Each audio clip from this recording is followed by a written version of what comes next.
Hello everyone, my name is Regula Nayeli Hernández Hernández. I am a doctoral student in material science at Universidad Autónoma del Estado de Hidalgo.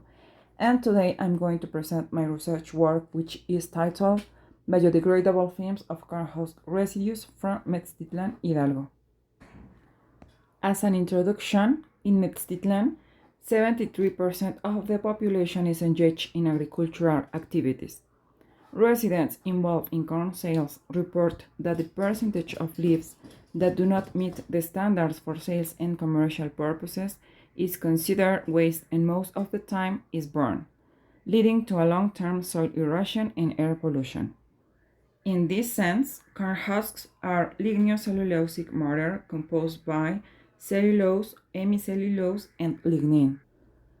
Talking about cellulose, it is the most abundant natural biopolymer on Earth, as it is part of plant matter. Additionally, its crystallinity and purity depend on the source which it is isolated. Moreover, it possesses properties such as renewability, biocompatibility, biodegradability, and chemical and thermal stability. Therefore, it is of interest to develop methods that allow the use of corn husk residues as a raw material for obtaining cellulose from non-wood sources. These methods will enable the comprehensive utilization of waste generated in this region of Hidalgo. Methodology. In our study, we employ the organosolv method for cellulose extraction. This process involves the use of ethanol as an organic solvent along with water and a small quantity of nitric acid as a catalyst. So, the first step of this methodology was the collection of raw materials, which was provided by a family from METZTITLAN.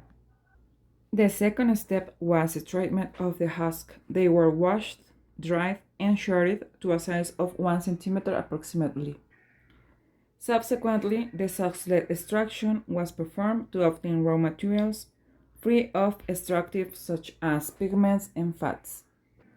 Then, cellulose was extracted using ethanosolv and it was taken to high energy to obtain a fine powder.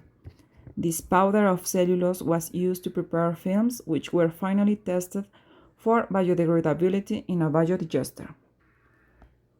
Results and discussion.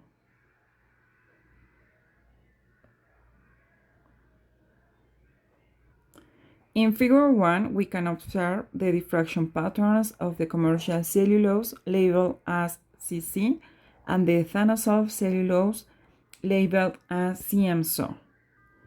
In both patterns, characteristic diffraction peaks of cellulose can be distinguished at values close to 16, 22, and 34.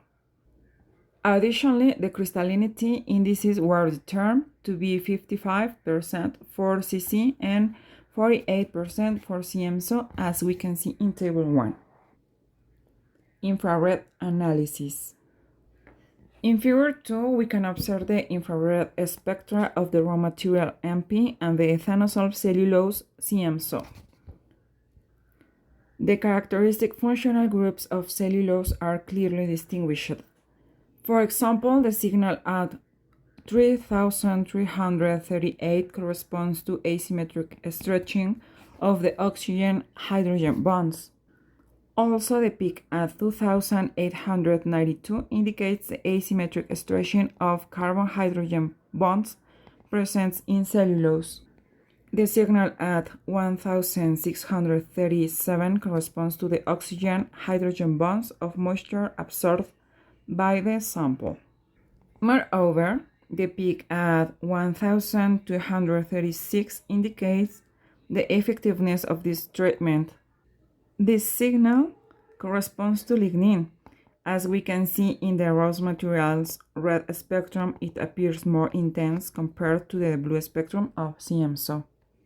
These observations suggest a significant reduction in the lignin content due to the treatment. Scattering electron microscopy.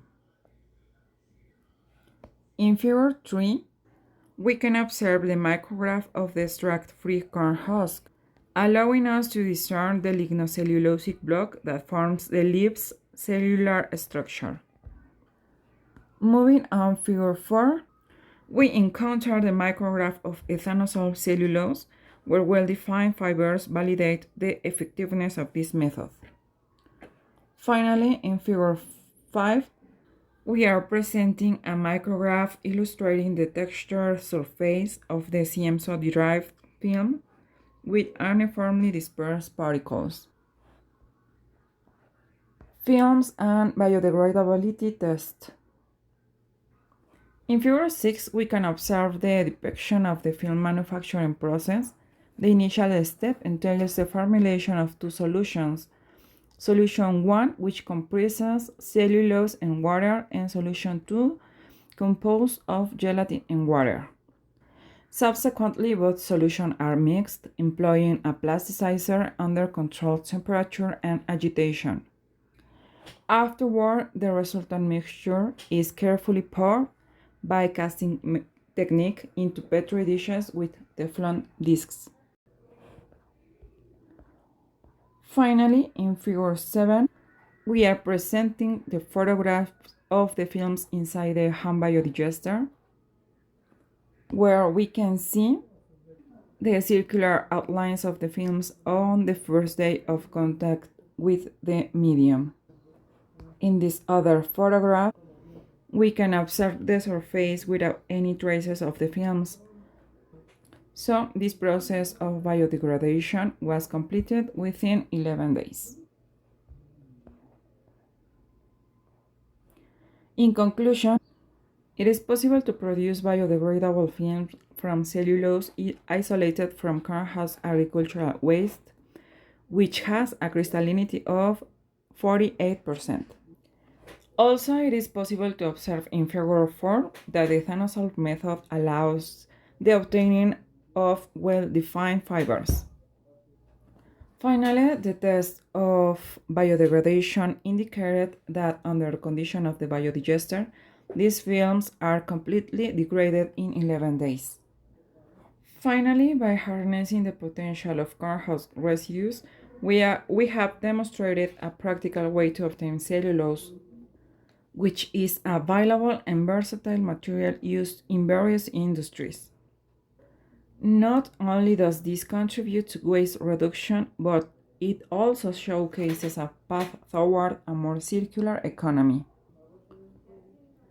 We want to thank CONACYT for the support provided through the scholarship 103425 to Regula Nayeli in the doctorate program in material science conducted in academic area of Earth and Material Science at the Institute of Basic Science and Engineering, Autonomous University of the State of Hidalgo.